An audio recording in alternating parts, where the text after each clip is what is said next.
이준석 효과일까요? 최근 여론조사에서 국민의힘과 민주당 지지율이 10%포인트 가까이 벌어졌습니다.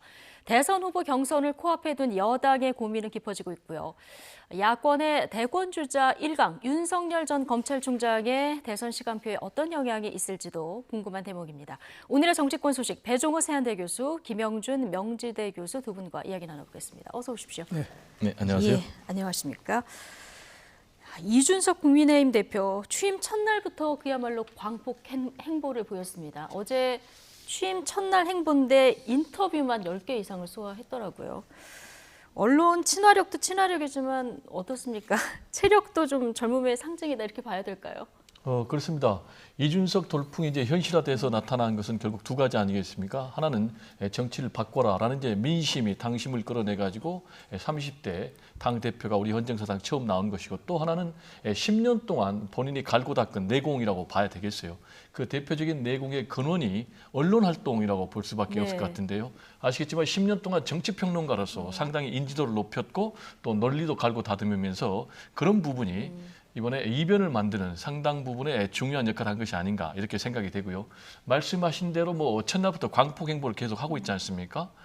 뭐 천안함 희생자들이 잠들고 있는 서울 대신에 대전 현충원을 간다라든지, 또는 이제 광주를 방문한다라든지, 따릉이를 타고 뭐 국회에 출근한다라든지, 이런 부분은 역시 이제 새로운 정치를 바라는 민심에 부응하기 위한 행보일 것 같고요.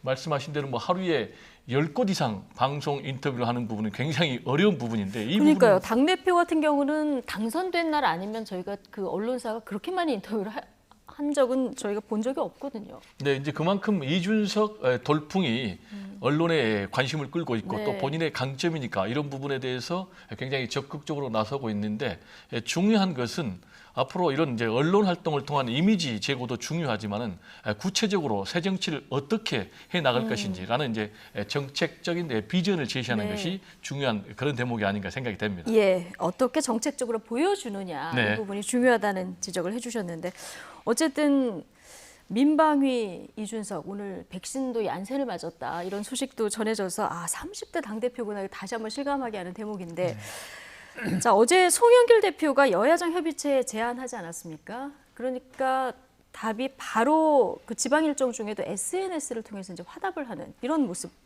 자, 이것도 기존의 정치권에서 봤던 거하고 좀 다른 모습 아니겠습니까?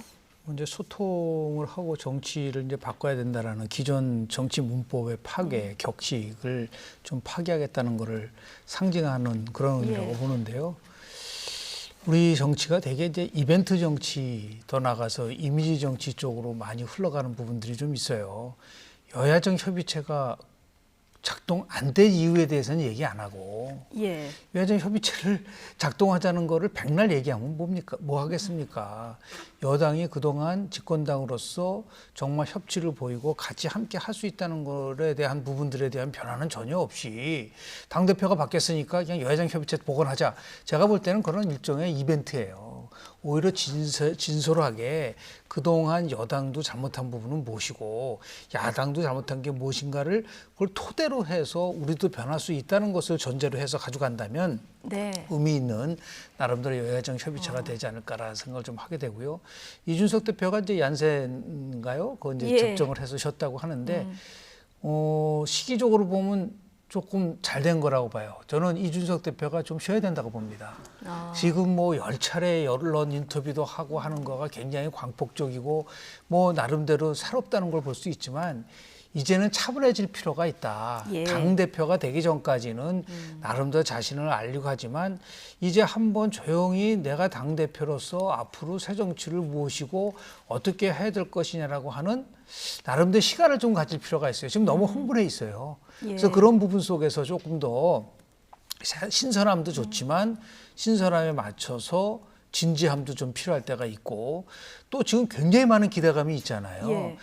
단순한 기대감이 아니라 이것을 어떻게 성취할 것이냐에 대한 나름대로, 그래서 굉장히 많은 성찰의 시간이 지금은 또 필요할 수도 있어요. 너무 빠르게 움직이고 그리고 시간에 막 쫓겨서 가져가게 되면은 예. 10차례 하면서 10차례 말 동안에 그러한 그 논리가 일관성이 과연 있었는가? 또 거기에 어떤 때는 충돌하는 부분도 막 나온단 말이에요. 그런 예. 부분 속에서 조금 지금은 이제 좀 약간 나름대로 쿨다운 할 수 있는 그런 여유를 좀 가지면 어떻겠는가라는 걸 좀 개인적으로 생각을 합니다. 예. 자, 큰 변혁을 몰고 왔지만 한 템포 좀 네. 쉬어가야 된다. 그런 의미에서 오늘 백신 휴가 잘 네네네. 받았다. 이런 얘기 해주셨는데, 자, 영선의 30대 당대표, 한국 정치사에 정말 이례가 없었던 일이라 이를 바라보는 내부에서도 엇갈린 반응이 나오는데요. 과거 한나라당의 대표적 개혁파로 불렸던 원희룡 제주지사, 그리고 대표적인 친박계 서병수 의원의 인터뷰 내용 같이 듣고 오시겠습니다. 잔소리치고 예. 이거를 패를 나누려고 해도 예. 그 회초리에 힘이 없는 거예요. 두 번의 그 정권 담당과 결국 그게 탄핵이라는 실패, 그 이후에 네 번의 큰 선거를 패배하면서 네. 워낙 내부에서부터 힘이 약해져 있기 때문에 억압과 계파 분열은 지금 거의 없다시피 하다. 그런 점에서는 토양이 아주 좋고요. 이제 안철수 바람도 지금과 아마 비슷했다라고 봅니다. 그 강도가 지금이 훨씬 더 크긴 하지만 그때 기성정치가 싫었던 당시의 2030 세대라든가 또 박근혜가 마음에 들지 않았던 보수라든가 문재인이 싫었던 호남 이런 분들이 불러온 바람이었거든요. 그런데 그래서 이제 지지율이 5%밖에 되지 않았던 박원순 씨를 단번에 서울시장으로 만들 정도로 그야말로 강력한 태풍이었다고 기억이 납니다. 네. 그런데 지금은 이제 안철수는 남았지만 안철수 바람은 소멸했지 않습니까? 예. 당내에서 뭐 굉장히 기대하는 목소리도 나오고 걱정하는 목소리도 나오고 뭐 양갈라의 목소리가 나오는 것 같은데 좀 들어보셨지만 원희룡 지사 같은 경우는 4번 선거 실패했잖아요. 그러니까 회초리를 지금 들 힘이 없다 이런 얘기. 그래서 이준석 등장으로 좋은 토양이 마련됐다 이렇게 보고 있는 거고요. 지금 서병수 의원은 안철수 바람 태풍이 소멸된 이 바람하고 좀 비교를 했는데 어떻게 보십니까? 이 의견에 대해서. 지금 이제 서병수 의원하고 원희룡 지사는 상당히 대칭점에 있는 사람이에요. 네. 서병수 의원 같은 경우는 지난번에 국회 대정부 질의에서 탄핵을 정면으로 부정해서 상당히 물의를 일으켰지 않습니까? 예. 친박의 5선 핵심 인물로 분류가 되는데요. 반면에 이제 원희룡 지사 같은 경우는 남원정, 유명한 이제 소장파 예. 개혁 이런 세력으로 분류가 되지 않습니까? 남경필, 원희룡, 정병국. 네, 그렇습니다. 그때 당시가 이제 1999년도예요. 그러니까 벌써 20년이 넘었으니까 당시에 본인도 30대 중반 정도 된 거예요. 예. 그러니까 이준석 돌풍과 또 원희룡의 남원정 활동을 좀 연결시켜서 본인의 대권 주자의 좀 동력으로 삼고 싶다 이런 전략적인 계산이 담겨 있는 것 같고요. 예. 그래서 굉장히 이준석 당대표 등장에 대해서 긍정적으로 평가를 했어요.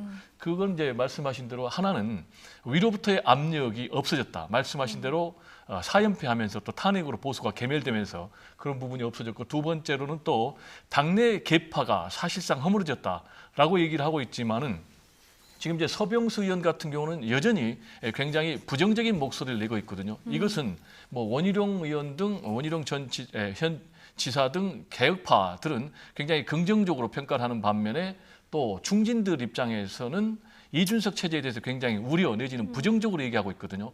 심지어는 서병수 의원 같은 경우는 안철수 현상과 거의 흡사할 것이다라고 얘기를 했는데 그 일은 결국 이제 실패로 끝난다는 얘기 아니겠습니까? 예. 따라서 지금 이제 이준석 대표 같은 경우에 굉장히 기대 반 우려 반의 문제를 갖고 있는데 역시 이제 당직 인선에서 어떻게 탕평 인사를 통해서 중진들로부터도 예. 동의를 받아낼 수 있을 것인가라는 문제가 굉장히 중요하겠고요.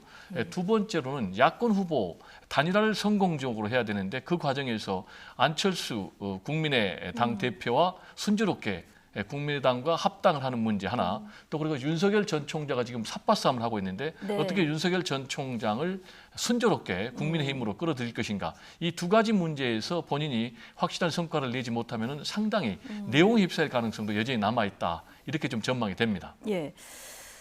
자, 일부 당직 인선 관련해서 일요일 날 이제 최고의 의견 없이 언론에 보도되다 보니까 김재원 의원이 문제 제기를 하기도 했는데요. 일각에서는 내부 견제가 시작됐다 뭐 이런 분석을 하시는 분들도 있더라고요. 어떻게 보십니까? 이준석 대표 체제가 시작된 지 얼마 안 된 상황에서 현재는 이 대표 체제를 흔들 수 없어요. 그건 국민에게 대한 도전입니다. 예. 다시 얘기해서 일반 여론조사에서 58%의 득표를 했다는 거. 물론 이제 당심에서는 조금 뒤졌지만은 예. 이게 갖고 있는 함의는 뭐냐면 이준석 개인이 이긴 게 아니라 예. 이준석 현상이 승리한 겁니다. 예. 그것을 가지고 자꾸만 이준석 개인에 대한 것을 가지고 저기 서병수 중진위원처럼 비판하는 걸 보면서 참 저분이 오선 의원인데 정치를 도대체 어떻게 했나. 예. 이렇게 세상 돌아가는 현상을 모르고 오선 중진이라고 하고 있다는 것 자체가 왜 중진들이 이렇게 고전을 했는지를 아주 적나라하게 보여주는 거거든요. 2011년대 안철수의 돌풍과 이준석의 지금 돌풍은 시작은 거의 같은 거예요. 유사합니다. 왜냐하면 그 당시에 제가 직접 조사를 해봤었어요. 안철수 돌풍이 왜 일어났나 봤더니 세 가지를 얘기하더라고요. 열정과 도전과 변화. 이 세 가지가 안철수를 지배하고 있었던 코드였어요. 지금도 똑같지 않습니까? 문제는 이 이후에 어떻게 이준석 대표가 자신이 생각했었던 거를 잘 구현하느냐는 문제지, 이게 당장 뭐 안철수 바람이랑 똑같다 이렇게 평가한다는 거는 지극히 잘못된 생각이라고 좀 보고요. 그래서 많은 분들은 이준석 바람이라고 하지만 이준석 바람은 저는 이제부터 시작이라고 봅니다. 예. 그래서 지금 얘기하신 최고위원회를 운영하는 과정 속에서 물론 이제 급하다 보니까 수석당 대변인을 먼저 발표하고 협의를 못한 부분에 대해서 다만 두 가지를 굉장히 주의를 해야 돼요. 하나는 만약에 잘못했다 지적이 나오면 바로 수용을 해야 됩니다. 예. 잘못한 것은 잘못했다고 얘기를 해줘야 되는데 뭐 오해가 있었던 것 같다. 실은 이러다 보니까 좀 그거는 안 됩니다. 여하튼 어떤 경우든 간에 원칙을 지키려고 하는 모습을 보여주고 그리고 좀 같이 최고위원회가 같이 움직이면서 같이 함께 풀어나간다는, 저는 그 부분에 대해서는 이준석 대표도 준비가 다 있다고 예. 봐요. 왜냐하면 자기가 최고위원을 했기 때문에. 예. 그러면서 저는 이제 굉장히 지켜보는데 이준석 리더십이 검증받는 기간은 그렇게 오래 걸리지 않아요. 예. 한 3개월 정도면 다 나름대로 평가가 나옵니다. 그때까지 어떻게 될지는 지금 이 시점에서 뭐 기대한다, 우려한다는 것보다도 국민들이 체감할 수 있는 성과를 과연 보여줄 수 있느냐. 이제부터 시작이다라는 거를 좀 꼭 예. 지켰으면 좋겠다는 생각을 좀 이준석 듭니다. 돌풍을 어떤 개인의 한정에서 볼 것이 아니라 이거는 국민이 왜 이런 파격적인 선택을 그렇습니다. 했는지 예. 이 지점을 들여다봐야 되고 이건 이제부터 시작이다. 그래서 여기에 대해 이 체제를 흔드는 거는 국민에 대한 도전이다. 앞서 이런 네네. 얘기를 해주셨는데요. 어쨌든 이 이준석 현상 때문일까요? 뭐 돌풍 때문일까요? 국민의힘 전당대회 이후에 지금 여당과의 지지율 격차를 보면 10% 가까이, 포인트 가까이 벌어졌고 특히나 보면은 수도권 지지율 상승폭이 두드러졌고요.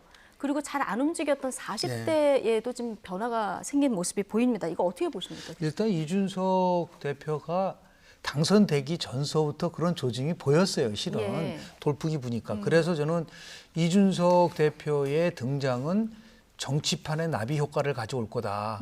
그러니까 나비 효과라는 거는 브라질에서 나비가 날갯짓을 한번 하잖아 보이지만 예. 미국 텍사스에서 토네이도를 일으킬 수 작은 변화 하나가 엄청난 결과를 가져올 수 있다는 게 나비 효과거든요. 예. 그러니까 일종의 이준석 씨 정치판 나비 효과가 시동이 걸린 거예요. 그 첫 번째가 이제 지금 민주당이 바로 직격탄을 맞은 거죠. 예. 민주당도 변화되지 않으면 결국 몰락할 수밖에 없다라는 것을 보여주고, 가장 큰 것은 이준석의 등장은 정당 호감도에서 큰 차이를 보이는 거예요. 그동안 국민의힘은 기득권을 대변하는 영남 수구 꼰대 정당이라는 이미지가 굉장히 강했었지 않습니까? 예. 이게 이제 바뀌면서 호감도가 높아지니까 정당 지도가 높아지는데, 지금 민주당의 가장 큰 문제는 소영길 대표 체제가 새로 들어왔고 선거에 참패했는데도 불구하고 실제로 보면 그렇게 큰 변화가 없어요. 예.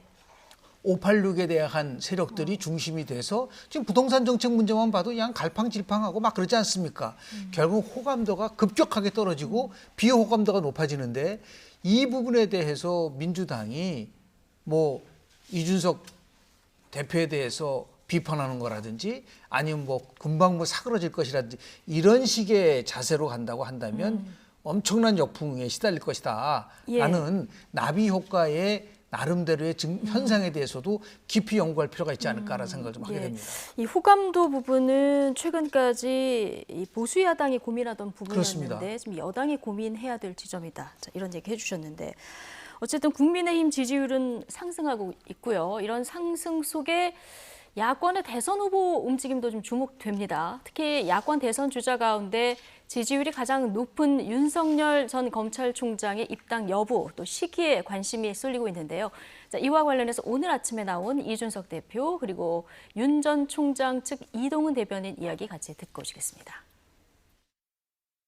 사실 대선이 3월이면은 저는 적어도 한 6개월 정도는 우리 당의 당원들과 호흡을 맞추는 과정이 있어야지만 나중에 우리 당의 당원들의 적극적인 서포트를 받을 수 있거든요. 예.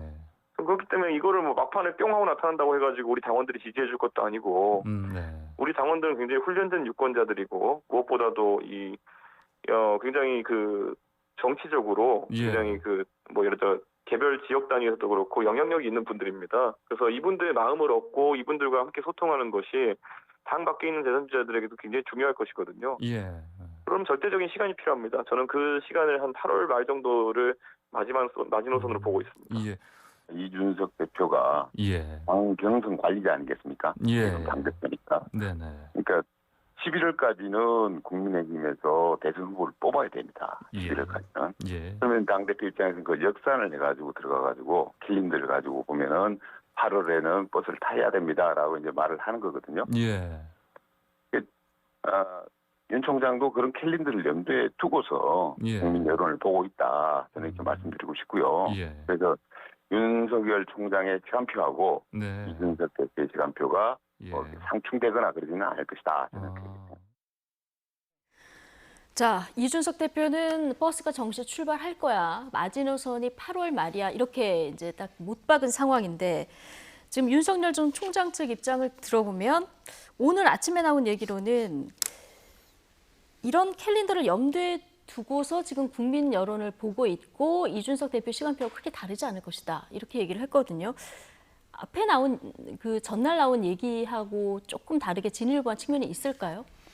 지금 윤석열 전 총장 입장에서는 이준석 돌풍이 워낙 막강하기 때문에 여기에 맞설 수는 없는 상황으로 판단한 것 같아요. 그래서 네. 말씀하신 대로 이준석 대표의 시간표 그리고 윤석열 전 총장의 시간표가 그렇게 다르지 않다.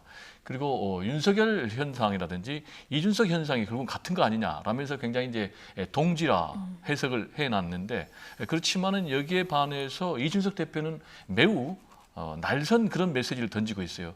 제일 먼저 던진 메시지가 8월 경선버스 정시 출발론을 던졌는데 그 다음에 나온 또 메시지를 보면은 윤석열 전 총장을 향해서 과연 자체 발광체인지 반사체인지 모르겠다라는 이제 그런 메시지를 던졌어요. 그리고 이미지만 중요한 것이 아니고 저항하는 이미지만 중요한 게 아니고 구체적인 국정 능력을 좀 보여라. 네. 이렇게까지 얘기를 했거든요. 그러면서 마지막으로 말씀하신 대로 구체적으로 마지노 노선이 8월 말이다라고 못을 박았다는 얘기예요. 예. 이 얘기는 윤석열 전 총장을 향해서 굉장히 압박을 가하겠다. 그리고 윤석열 전 총장이 들어오지 않는다면 우리는 예정대로 그냥 계속해서 경선을 추진하겠다라는 것인데 예. 윤석열 전 총장 입장에서 지금 메시지를 들어보면은 상당히 좀 고민하고 있는 그런 흔적이 나오고 있어요. 굉장히 같이 가는 듯 하면서도 그렇지만 아직 정해진 것 없다라고 얘기를 하고 있는데 윤석열 전 총장 입장에서는 이제 결단만 남은 것 같아요. 바로 들어갈 것인지 그래서 YS처럼 3당 합당을 통해서 호랑이 굴에 들어가서 호랑이를 잡은 것처럼 그렇게 선택할 것인지 아니면은 이준석 체제가 과연 안착을 한 것인가를 좀 더 지켜보고 선택할 것인지. 그러나 제 개인적으로 보면은 윤석열 전 총장의 지금 행보를 보면은 대선 주자로서의 행보는 좀 바람직하지 못하다. 그게 무슨 얘기냐면 이미 공보 시스템을 가동을 했는데 예. 본인은 여전히 대선에 도전할지 안 할지조차도 명쾌하게 입장을 밝히지 않거든요. 따라서 제가 볼 때는 대선에 도전하려면은 명확하게 출사표를 던지고 행보를 하는 것이 맞지 않나 예. 좀 이런 생각이 듭니다. 예, 지금 뭐 이준석 대표가 시기도 못 받고 국정 운영 능력 입증해라 이런 압박성 발언도 하고요. 그리고 지금 국민의힘 내 대권 주자로 거론되는 분들도 간 그만 봐라 이런 얘기 지금 하고 있거든요. 지금 이준석 돌풍 때문에 관심도도 국민의힘에 쏠려 있고 지지율도 오르는 상황에서 국민의힘 내 기류가 조금 달라졌을까요? 그래서 제가 모두 얘기한 것처럼 예. 이 대표가 좀 흥분해 있다. 좀 냉정해져야 된다는 얘기를 제가 세 가지를 그럼 예. 반박을 한번 해볼게요. 지금 이제 이준석 대표는 모든 것이 국민의힘 중심으로 자강론으로 가겠다는 것을 원칙을 하고 있고 정시 출발을 원칙을 하고 있다면 그러면 국민의힘과 국민의당이 합당은 어떻게 되는 거죠? 그럼 국민의힘과 국민의당이 합당이 됐을 때 새로운 정당이 나왔을 때도 이준석 대표는 그대로 당대표가 되는 건가요?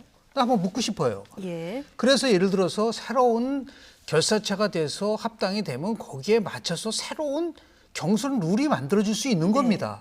그걸 무조건 국민의힘의 경선 룰만 따라가야 된다? 그런 건 공정하지 않죠. 새로운 정치 세력이 결합이 됐는데 그래서 예를 들어서 지금 당원 50% 국민 여론 50%인데 그거를 서울시민처럼 100% 일반 시민으로 하는 방법이 왜 없어요? 훨씬 거꾸로 할 수 있죠. 예. 일반 시민 70%고 당원 30%로 네. 바꿀 수도 있는 겁니다. 왜 그래야 되냐면 그렇게 해야지 외부에 아직까지도 선언하지 못한 여러 사람들이 같이 함께 동참할 수 있는 부분들이 만들어지는 거죠. 공정한 플랫폼을 만들겠다 이 얘기는 이준석 대표도 후보 시절에 계속 얘기했었고. 그렇기 때문에 새로운 결사체가 만들어지면 거기에 맞게끔 하는 거지 국민의힘이 모든 것을 주도해 나간다. 그게 과연 공정한 것이냐라고 문제 제기할 수 있는 부분들도 분명히 있을 수 있다는 거라고 예. 보는 거죠. 그리고 또 나가서 여하튼 많은 사람들이 같이 참여를 해서 원샷 경선을 하든 어떤 형태든 간에 변화시키는 것을 목적으로 한다고 하면은 그리고 지금 송영길 당대표가 정세균 전 총리나 이낙연 총리, 이재명 전 총리 비난한 적 본 적이 있나요? 나는 이 부분에 대해서 굉장히 네. 당황스럽다는 거죠. 이 상황 속에서 윤석열 전 총장에 대해서 그렇게 직접적으로 뭐 이미지 정치만 하지 말고 국정 운영에 대한 걸 보여줘라. 그럼 거꾸로 이준석 대표는 국정 운영에 대한 능력을 좀 보여줬습니까? 그렇게 반문을 받을 수가 있는 거예요. 그래서 지금 너무 홍분해 있는데 차분히 보호도 하고 같이 함께 갈 수 있다는 것을 예. 차분하게 해줄 수 있는 그러한 나름대로의 차분함이 좀 필요할 텐데 너무 지금 그 부분이 많이 나오면 나중에 다 그게 독이 돼가지고 돌아올 수가 있다. 같이 함께 갈 수 있다라는 부분에 대해서 좀 더 좀 성찰하는 시간을 가졌으면 좋겠다는 생각을 좀 합니다. 물론 이준석 대표가 이제 국민의힘 대표이기 때문에 그렇습니다. 자강론을 얘기할 수밖에 없긴 하겠습니다만 어제 첫 그 최고위원 회의에서 빅텐트가 나의 소명이다 이런 얘기를 했거든요.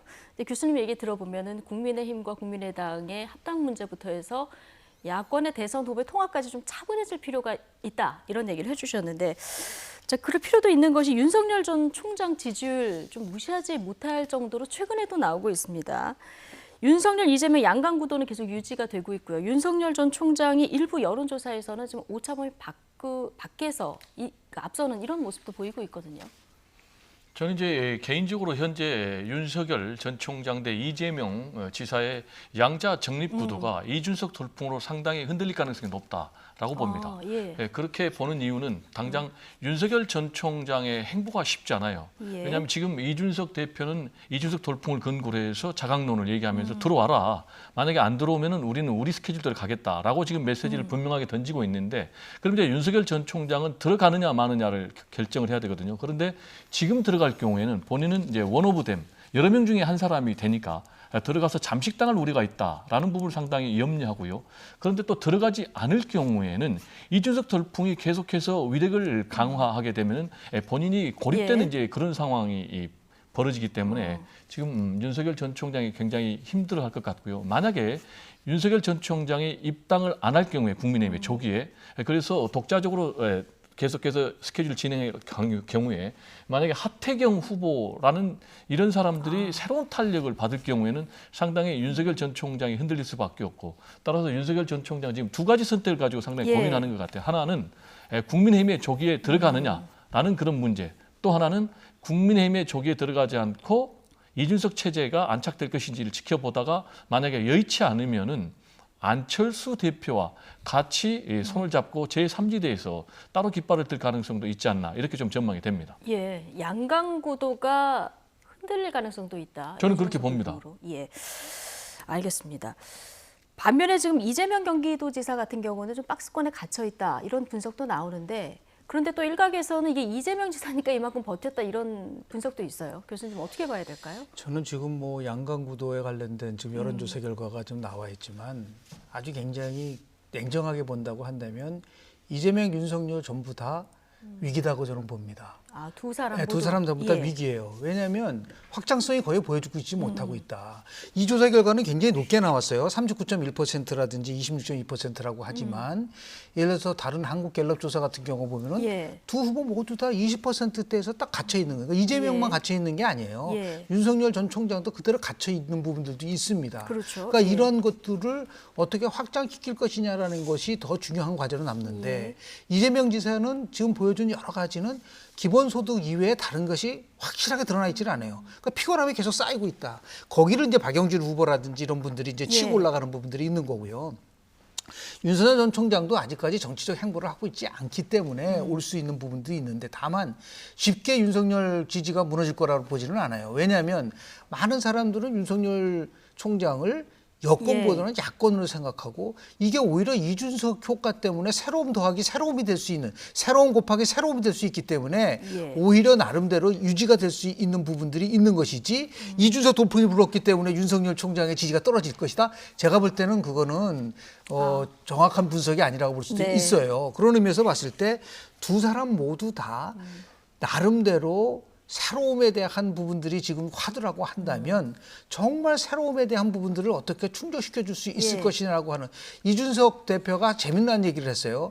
자기가 등장하는 거는 이제 더 이상 이념과 진영의 정치에서 벗어나서 어젠다 중심의 미래 정치로 갔으면 좋겠다라는 그런 얘기를 했습니다. 예. 저는 지금 대권 후보라고 얘기하시는 분들이 그냥 조사만 나오지 대한민국을 도대체 어떻게 끌고 갈 것이냐에 대한 기본적인 비전이나 이런 것들이 아직 드러나고 있지는 않기 때문에 이제부터라도 이 부분에 대해서 더 충실하게 얘기를 하면서 국민들이 선택을 할 수 있는 좋은 나름대로의 정보를 제공하는 것이 더 좋지 않을까라는 예. 생각을 좀 합니다. 그러니까 윤석열, 이재명 지금 2강 구도를 형성하고 있는 이 두 사람 모두 구체적인 어떤 정치적인 대안, 어젠다를 제시하지 못하면 확장의 한계가 있을 것이다. 두 분 모두 이렇게 보시는 거고요. 그렇기 때문에 제3 후보가 치고 나올 가능성도 지금 주목해 봐야 될 시점이다. 이렇게 얘기를 해주셨는데 최근 여론 흐름에서 조금 약진이 눈에 띄는 분이 이제 박용진 후보인데요. 오늘 아침 인터뷰에서 이런 얘기를 했습니다. 잠시 듣고 오시겠습니다.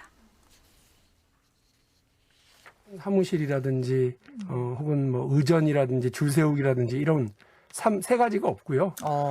오히려 박용진 캠프에는 정책 예. 있고 줌이라고 하는 것을 활용하는 모임이 있고 그리고 자원봉사가 있고 예.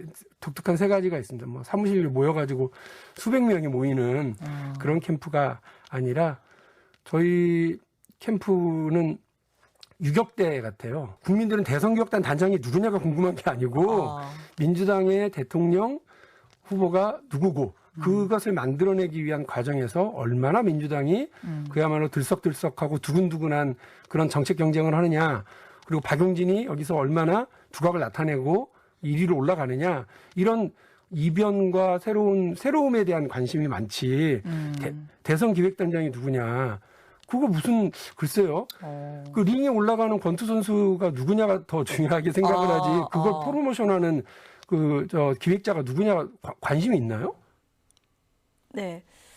자, 전체적으로 보면은 민주당이 세대 교체의 주력 세력임을 이제 보여줘야 된다. 자, 그런 의미에서 내가 적격이다 이런 얘기를 좀 하고 있는데 최근 여론조사 보면은 이제 5%가 마의 벽이다 이렇게 불리는데 이걸 두 번이나 지금 넘어선 이런 상황이고요. 정세균 그 전 총리를 밀어내고 좀 3위에 오른 모습을 볼 수 있거든요. 자, 이 분위기 언제까지 좀 상승세를 탈 수 있을까요? 제가 볼 때는 작은 탄력을 받았지만 앞으로 이 위력이 더 강화될 것으로 그렇게 봅니다. 말씀하신 대로 여권의 대선 주자가 이른바 빅3 아니었습니까? 예. 이재명, 이낙연, 정세균. 그런데 지금 박용진 후보 같은 경우에 전혀 계파도 없고 조직도 없고 세력도 없거든요. 그런데 3위로 지금 제치고 올라갔단 말이에요. 정세균 전 총리도 제치고 추미애 전 장관도 제치고 이건 이제 상당히 제가 볼 때는 의미가 있는 부분이라고 보고요. 예. 이런 부분이 앞으로 더 강화될 거라고 봅니다. 강화될 거라고 보는 이유는 결국 이제 이준석 돌풍 때문에 이런 현상이 나타났다고 보는데요. 이준석 돌풍의 핵심이 저는 새로움, 세대 교체, 변화 이런 거라고 보거든요. 그러면은 지금 민주당의 대선 주자 가운데 지금 97세대거든요. 90학번 그리고 70년대생. 유일하게 상대적으로 굉장히 젊은 사람이거든요. 지금까지 이제 세력이 없고 조직이 없고 계파가 없어서 힘을 못 썼지만은 지금 이준석 돌풍 같은 경우도 결국 이제 민심이 뒷받침해서 당심을 끌고 가는 그런 상황 아니겠습니까? 그리고 또 지금 민주당의 대선 경선 룰을 보면요. 예비 경선에서 50대 50 당심과 민심을 반영하고 본 경선에서 이제 100% 국민 경선 방식으로 가고 있거든요. 따라서 또 결선 투표도 있기 때문에 만약에 지금 박용진 의원이 지금 3위에 있지만은 계속해서 조금씩 올라가서 2위 자리를 탈환할 경우에는 이재명, 박용진 양강 구도가 형성이 되거든요. 그러면은 엄청난 변화가 있을 가능성도 배제할 수는 없다. 저는 이렇게 전망을 합니다. 아, 이낙연 전 지사까지 따라 붙으면 이제 그때부터는 탄력을 더 받을 수도 있다. 그렇죠. 첫 번째로 그러면 이낙연 전 대표를 따라 붙을 수 있느냐 없느냐 한 6%포인트 차이가 나는데요. 제가 볼 때는 탄력을 받기 시작했다. 그래서 가능성이 있다. 시작했다. 그래서 2위만 된다면은 저는 양강 구도로 갈 가능성이 남아 있다고 전망을 합니다. 경선이 지금까지 흥행했던 공식을 보면요.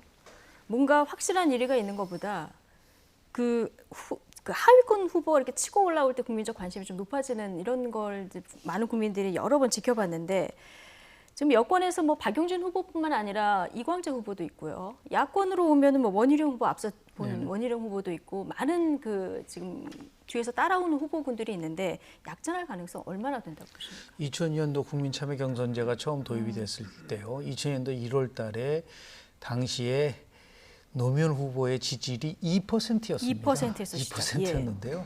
그런데 3월 16일 날 광주 경선에서 노무현 대통령이 1위를 차지했잖아요. 그다음부터 완전히 높은 입으로 딱 2달 만에 바뀐 거예요.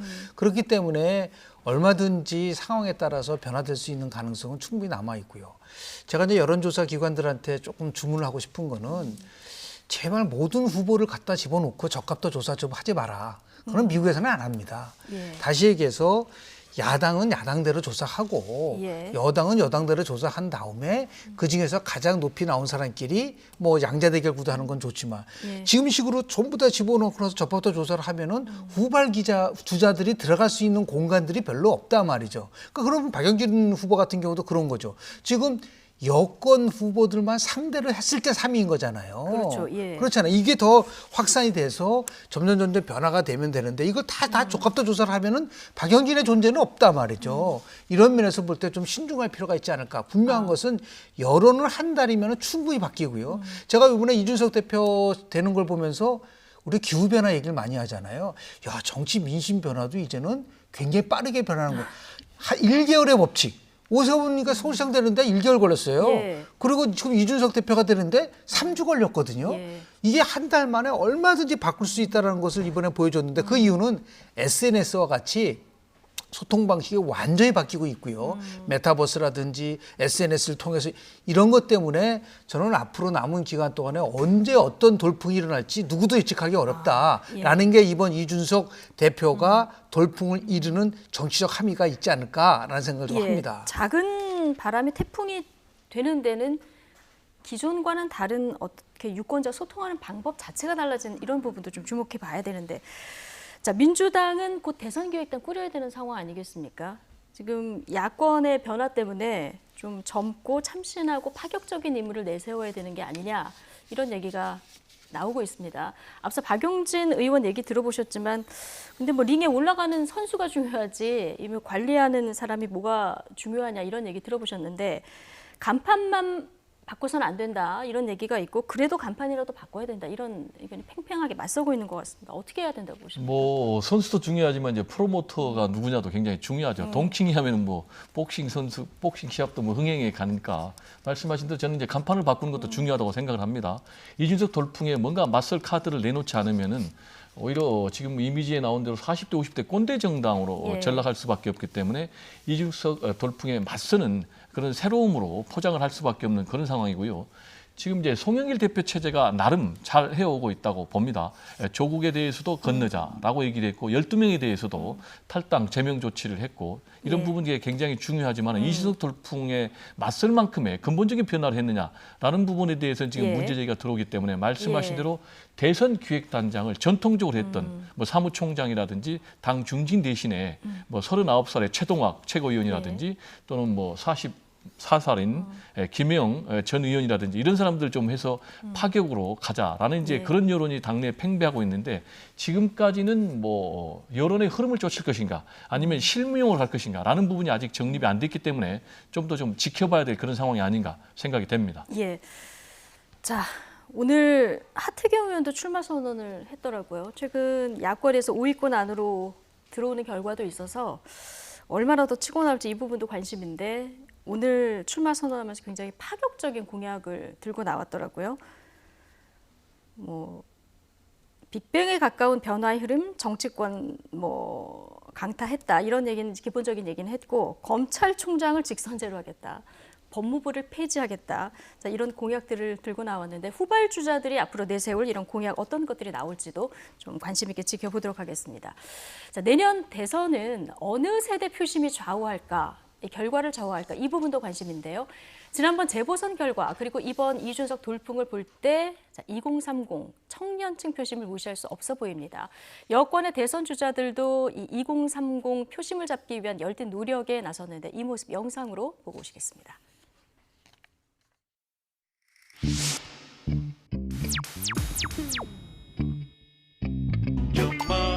정말 당신은 귀한 사람 함께해 당신은 소중한 사람. 그 사람이 강원도에서 감자 팔던 사람인데 왜 왔을까? 피해자들이 생겼습니다. 세대별로는 청년들. 안녕하세요.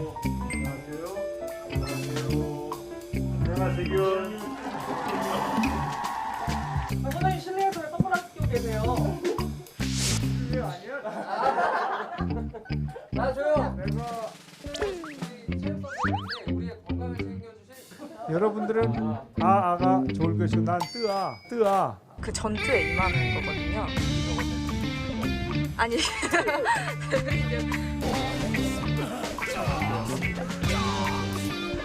얼른 일어나서 춤추지 않고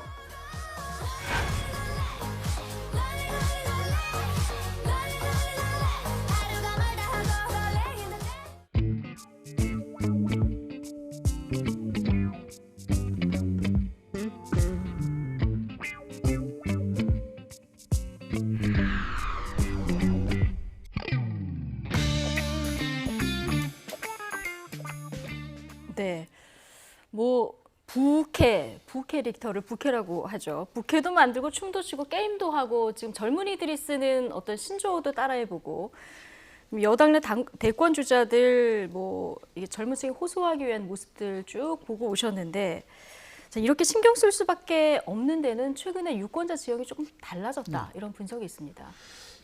내년도 대통령 선거에 결국은 결정적인 세대는 2030 세대예요. 우리가 예. 보통 밀레니엄 G세대라고 얘기를 하는데요. 40대를 X세대라고 하고 50대를 이제 86 운동권 세대라고 하는데 40대, 50대는 거의 지금 지지 성향이 모아져 있습니다. 예. 60대, 70대도 거의 마찬가지고요.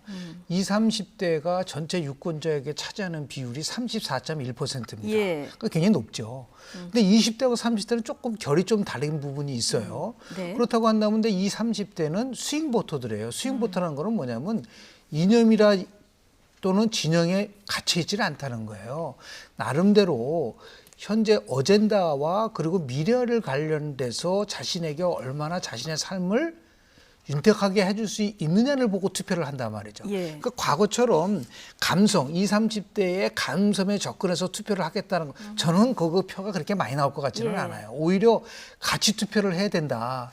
20, 30대의 지지를 얻기 위해서는 20, 30대가 지금 굉장히 절규하고 있는 부분에 대한 예를 들어서 지금 가장 큰 게 일자리 아니겠습니까? 예. 그리고 불공정에 대한 문제 아니겠습니까? 이런 쪽에 얼마나 공감할 수 있는 어젠다를 제시하느냐가 굉장히 중요하다고 보고요. 물론 예. 이제 거기에 지금처럼 관심을 불러일으킬 수 있는 여러 가지 뭐 이벤트라든지 이미지라든지 이런 것도 필요할 수 있겠지만 결국은 대한민국이 어떻게 해야 올바른 방향으로 갈 수 있을 것인가라고 하는 그 문제에 답을 제시하는 예. 후보가 훨씬 20, 30대에게 힘을 받을 수 있는 그런 계기가 만들어지지 않을까라는 생각을 좀 합니다. 여러 가지 형태로 소통하는 것도 중요하지만 젊은이들이 진짜 바라는 네. 게 뭔지 이 어젠다 설정을 하는 게 더 중요하다 말씀해 주셨는데 사실 그동안은 젊은 층이 투표율도 그렇고 정치 참여도가 좀 낮았는데요.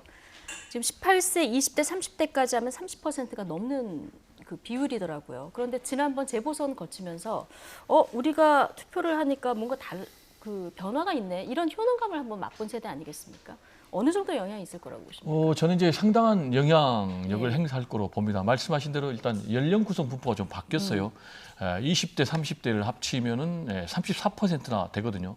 그런데 이 20대, 30대 세대들이 뭉치기 시작했다는 거예요. 말씀하신 대로 지난번에 4월 7일 재보선 결과를 통해서 정치의 전면에 등장을 했고, 물론 그 전에 촛불 탄핵 때도 등장을 했지만은 그때는 이렇게 결정력을 행사를 안 했는데 4월 7일 재보선 때 우리의 삶을 우리가 해결해야 되겠다라고 해서 캐스팅 보터 역할을 했는데, 이번에 또 이준석 돌풍을 만들면서 정치의 전면에 등장을 했는데, 따라서 제가 볼 때는 내년 대선에도 이 2030이 이 정치력을 행사해서 캐스팅 보터 역할을 할 것 같고요. 따라서 누가 이 2030의 표심을 잡느냐가 중요할 것 같은데, 교수님께서 말씀하셨지만은 2030 같은 경우는 이념 지향적이지가 않아요. 매우 현실 지향적이에요. 그래서 민주당이 됐든 국민의힘이 됐든 내 삶의 문제, 구체적으로 얘기하면 취업의 문제, 주거의 문제, 이런 부분을 누가 해결해 주느냐에 따라서 표를 던질 것으로 보고요. 이 표심을 이제 결국은 누가 잡느냐가 굉장히 중요한 분수령이 될 것으로 보이는데, 지금 이제 여든 야든 굉장히 이미지 정치로는 2030을 제가 볼 때는 잡아들이는 데 한계가 있고, 구체적인 정책을 내놔야 되고, 또 하나 제가 좀 강조하고 싶은 것은 가치의 전쟁이 있을 것이다. 그게 무슨 얘기냐면 기회의 공정과 관련해서 지금 이준석 대표 같은 경우는 정글식 보수주의를 굉장히 강조하고 있거든요. 따라서 과연 이러한 부분이 맞는지, 아니면 사회적 약자들에 대해서도 배려하는 것이 맞는지, 이 부분이 내년 대선에 중요한 충돌 지점이 되지 않을까, 이렇게 전망이 됩니다. 두 분 말씀 종합해보면 지금 2030 세대는 좀 실용적인 측면이 강하기 때문에 기존 이미지 정치는 안 통할 것이다. 이렇게 좀 볼 수 있을 것 같습니다. 자, 오늘 정치권 소식 여기까지 듣겠습니다. 배종우 세한대 교수, 김영준 명지대 교수 두 분과 이야기 나눠봤습니다. 고맙습니다. 네, 감사합니다.